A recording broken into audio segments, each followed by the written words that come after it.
go over, we did the system backup.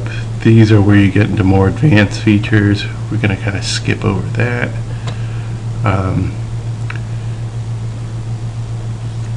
Here is something I'm not going to really go over, but say your computer does not boot. Well, you're going to need a bootable CD, which comes here to boot up your system and then make the image, convert the image to your hard drive.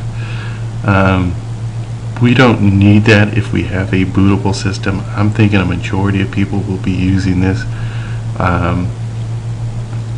for issues of virus / malware / systems just crazy slow type of thing, where they can boot up into Windows and do this process. But you may want to just go ahead and do this. This will walk you through it. If you got any questions, you can go out to their website and they will help you make a bootable CD so you can use it. Just kind of want to make you aware of that. So I guess at this point we'll go ahead and do the recovery. Let's make a couple changes here.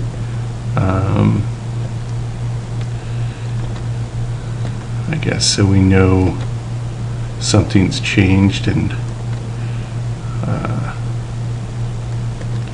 we'll change the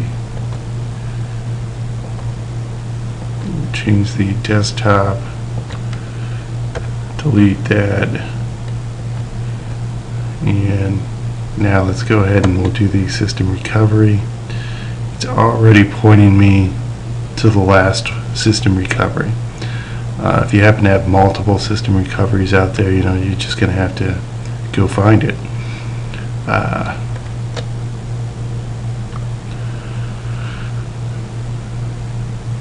Now it's wanting to know which drive to recover to. This one is my USB. This one is my actual Windows drive. So yeah, I want to select one. SSD is a type of hard drive. We don't want to use that. Sector by sector recovered. I wouldn't use that. It slows things down. We're just going to go ahead and do that. Yes, you will lose all existing data except for the backup part. Okay. Now it's going to come up with a message saying it cannot do this because we are in Windows right now. So we're going to have to reboot into their system. Things are going to look a little goofy on your side because this is a VM machine. You're going to see part of my host machine as well as the VM machine, but we'll just leave it at that, and you'll get the idea.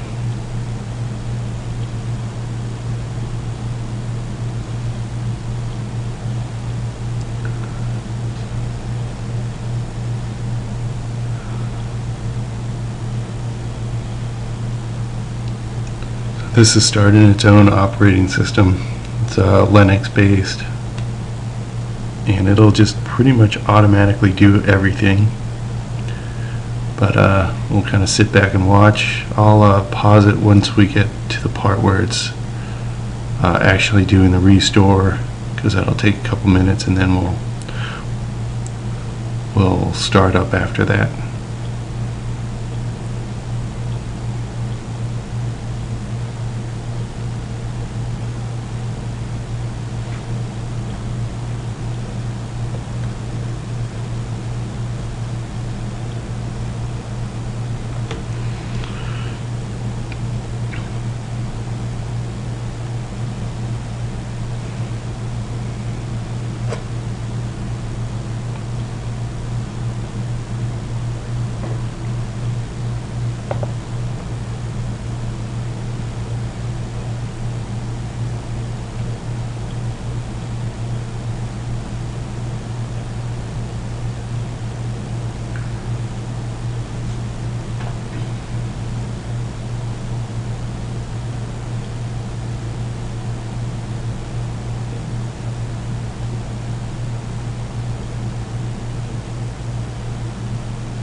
should look kind of similar to what we saw there in Windows.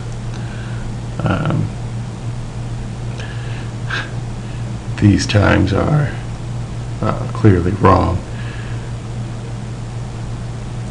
Their estimated times have never been very good. Don't worry about that. Windows is the same way too. Not sure where they get those calculations, but alright, I will pause this and we'll come back when in a couple minutes when it's done.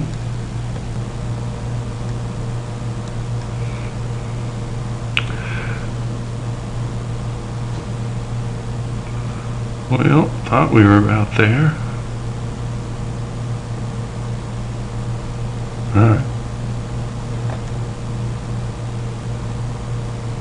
There we go. Just caught it there at the end.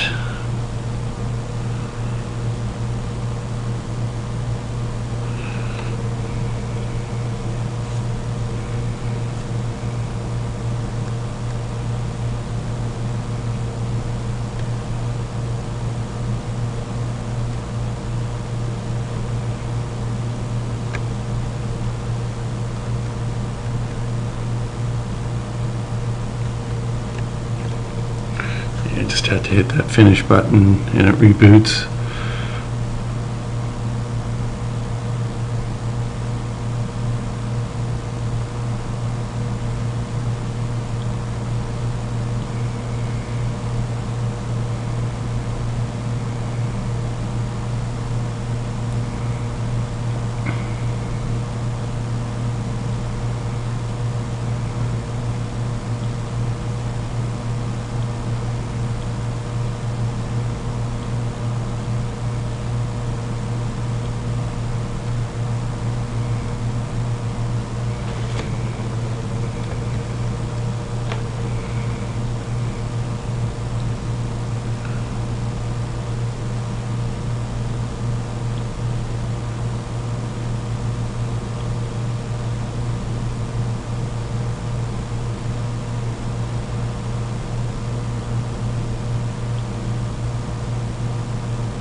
Alright, so we got back our original screen and our icon there.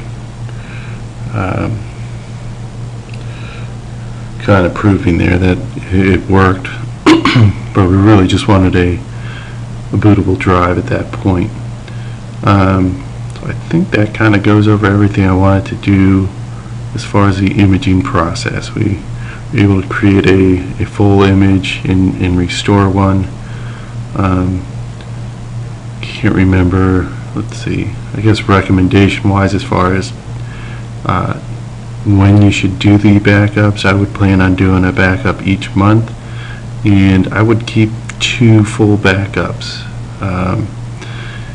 and it's up to you whether you want to keep like your first backup as the backup, as a go-to backup, and then just do one each month and delete the old one and the prior month one and create a new one, or if you want to just keep the last 2 months worth of images out there, and don't keep the base one that you do today.